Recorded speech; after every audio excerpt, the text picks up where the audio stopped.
Ah, good old Toys R Us and Dr. Giraffe, or as we know him well, Jeffrey the Giraffe. I have fond memories of visiting Toys R Us as a kid. My parents were very good to us as kids and would often take us to Toys R Us in the 80s to pick up the newest Transformer, G.I. Joe, or Nintendo game. Today, the building that housed the Toys R Us that I used to visit as a kid is now a thrift shop, and I've actually found toys at that thrift shop that were probably sold by that same Toys R Us back in the 80s. I found some old Transformers and some old He-Man figures there, which was a lot of fun. Toys R Us was founded in 1948 in New Jersey by someone named Charles P. Lazarus. His store was initially called Children's Bargain Town and it sold baby furniture. 2 years later, Lazarus began selling toys and renamed his store Toys R Us. He started selling toys because they didn't have the longevity of furniture and would need to be brought more frequently, which I think is very clever. In the 1970s and 1980s, it was the home base for many of the brands that are now big today, such as Star Wars, G.I. Joe, Transformers, Cabbage Patch Kids, and others. I'm sure that many other children of the 70s, 80s, and 90s have fond memories of shopping there as well. This was, of course, before e-commerce sites like Amazon that now deliver directly to our homes arose, but I think physically going to a store and seeing the products hanging on the shelves was a big part of the fun. You can't really do that with sites like Amazon. You can just see the pictures. I remember watching Transformers and G.I. Joe cartoons as a kid and then pressuring my mom to take me to Toys R Us so that I could buy the characters and vehicles I had seen on the show. Marketing to children is a well-known advertising technique. I think the makers of these products marketed to my demographic on purpose, and the shows were basically a 30-minute ad for the products, which is very sneaky and very capitalistic, I think. I do accept my role in this, though, in terms of pressuring my mom to take me there. I probably wasn't a lot of fun when I was wanting a new toy, which was very frequently, I believe, as I remember anyway. Several factors led to the downfall of this once great company. Initially a public traded company on the U.S. stock market, Toys R Us was bought for $6.6 billion in 2005 through a leveraged buyout and privatized, removing it from the stock market. A leveraged buyout is essentially when a group buys a company using debt and then uses the company that it has purchased as collateral.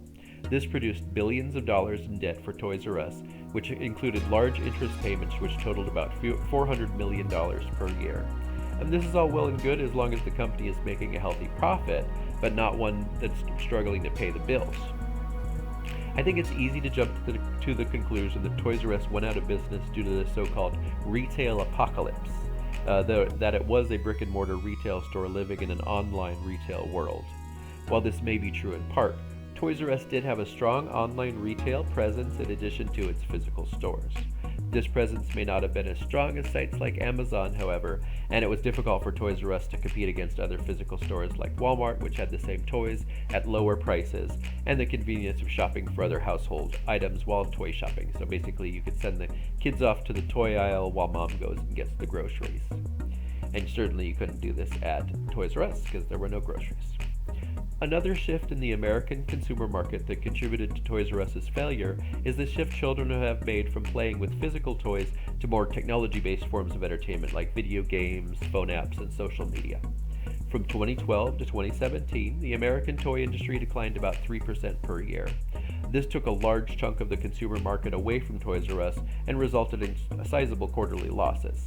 I know that they did sell some computer games. They certainly sold the old NES games back in the 80s, but obviously they shifted to online sales, and places like GameStop were the main proprietors and sellers of video games. Toys R Us had not had an annual profit since 2013, and these factors combined and forced Toys R Us into Chapter 11 bankruptcy in September of 2017. Toys R Us tried to hide the impending bankruptcy from vendors until after the 2017 holiday season, but they were outed by a news article and vendors began pulling their products. And from the article I read, it said that the fourth quarter, which is when Christmas is and the holiday seasons, is when toy companies usually make about 40% of their profit. So that was huge. If they had lasted until past the holiday season, it's possible that they could have recovered possibly if they'd had a really strong season. So this forced Toys R Us into an immediate bankruptcy without a restructuring or recovery plan. Toys R Us's competitors, such as Walmart, seeing that they were struggling, slashed their own prices to try and force Toys R Us out of business. In March of 2018, Toys R Us liquidated its more than 700 stores across the US and closed its doors. I remember back when that happened in 2018, I'd gotten back into toys and I went and bought some discounted True Heroes items, which were really cool, like the C-130 transport plane. And then I customized that and made it into something more realistic, which was a lot of fun. They also sold those G.I. Joe 50th Anniversary 2-packs, which were fun. And they were at a lot more affordable prices than they are now on eBay. I think they were like $12 at Toys R Us, and now they're like 50 or 60 on eBay, which is just crazy. Toys R Us is not gone for good, however, and it revived itself as True Kids, that's TRU for Toys R Us, in 2019. It's opened a couple of box stores and relaunched the Toys R Us website. Unfortunately, the COVID pandemic of 2020 and 2021 closed the Toys R Us box stores again, the ones that had reopened, unfortunately. They just can't win for losing. Toys R Us is now opening stores inside Macy's department stores, so we'll see if they're going to come out with any interesting products that are specific to Toys R Us. It appears now, with the decline of physical shopping locations and the diminishment of America's desire for kids' toys, that Toys R Us will never be the retail giant that it once was. It has returned to some degree, but it will live on in our hearts as a place where we could go and view all of the fun and interesting toys that continue to entertain us. And I think that was really part of the magic, was just going to the store and seeing all the new things that would come out.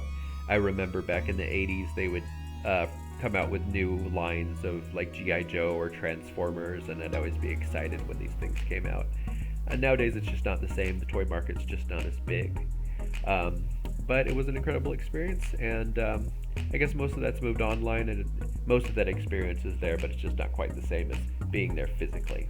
So anyway, thank you all very much for watching the story of another American great that succumbed to the signs of the times and the zeitgeist. Thank you so much.